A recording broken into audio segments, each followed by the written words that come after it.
Сәлем достар, Армения мен Әзербайжан арасындағы шекарада 12 шілдеде басталған қақтығыс бірнеше күн бойы жалғасып келе жатыр. Ресми мәлімет бойынша қақтығыс салдарынан 12 адам қайтыс болған. Сарапшылардың пікірінше, Армения мен Әзербайжан арасында ірі соғыс болмайды. Жалпы екі ел арасындағы қақтығыс неден басталды? Бүгін білетін боласыздар. 13 шілдеде Әзербайжанның қорғаныс министрлігі Армениямен шекарада минометпен атыс болғанын мәлімдеді. Бакудың ақпараты бойынша Әзербайжанның 3 жауынгері қаза тауып, армян әскерилері зардап шеккен.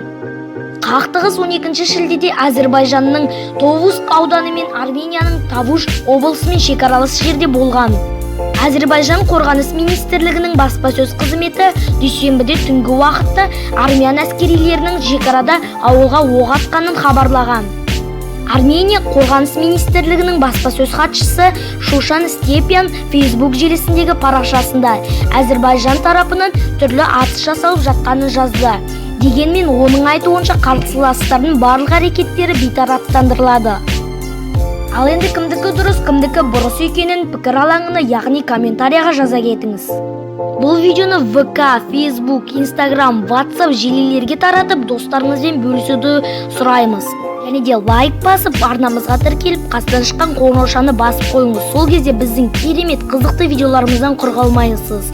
Сізбен бірге болған бұл қызықты мәліметтер арнасы. Сау болыңыздар.